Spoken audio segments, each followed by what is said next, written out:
湾漫天飘雪，荧幕前观众滴血。不只看热闹，更要看门道。欢迎来到观影悟道。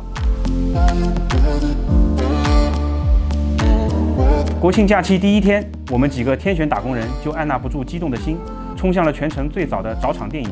期待多年的《风林火山》，这部耗资4亿港元、拍摄周期长达7年的史诗巨制终于亮相。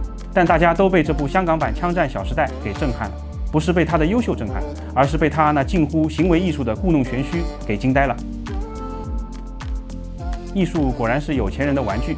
麦导为我们精心准备了一场侘寂风时装秀，只不过碰巧背景是香港而已。金城武睡在高速公路隧道里，用超大试管喝咖啡，难道有钱人在家就是这么喝咖啡的？这种设计除了说明导演很有钱外，毫无意义。为了追求美感，他竟让香港漫天飘雪。影片中的铜锣湾街头枪战戏份，2名机枪杀手以麻布袋罩头无差别扫射，大量路人身穿黑衣倒在雪地上。这是巴黎时装秀现场吗？当干警独自追寻逃脱的杀手时，全程从街头到室内都不见一个路人。这种只求美学有型，完全不顾常理和现实的表演级场面，堪称香港电影史上最昂贵的自恋。影片中人物和剧情的来龙去脉令人看得一头雾水。以一部号称投资4亿的巨制来说，这不能不说是一场灾难。比如古天乐和杀手团伙坐在一起吃火锅，大家共事多年，为了点钱又要自相残杀。而古天乐这个角色明明很有钱，却又不用，这种反逻辑的设定，大概就是导演所说的超现实世界吧。台词更是频频出戏。高圆圆那句“要给我什么东西，我不想要就无所谓，但如果我想要却不给我，试试看会怎样”，简直像是从青春偶像剧里穿越来的。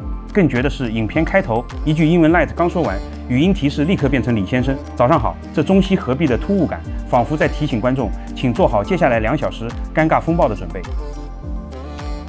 影片叙事介于神秘与混乱之间，几乎令人难以理解。麦导拍出了一部有且仅属于上流阶层的装逼电影，结果还装失败了，这不就是个妥妥的烂网剧吗？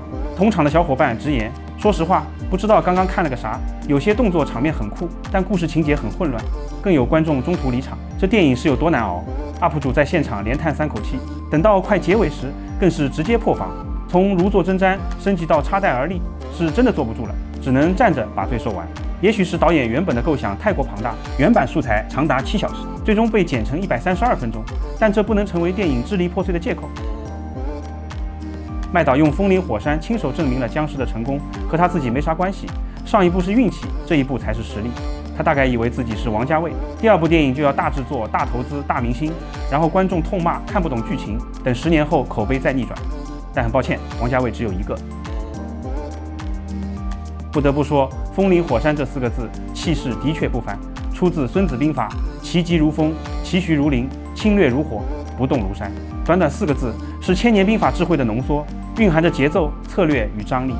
影片本身可以说是将名不副实诠释到了极致，它更像是一场突如其来的美学雪崩，把观众对港片的期待深深埋葬。看完《风林火山》，终于明白了什么叫形式大于内容。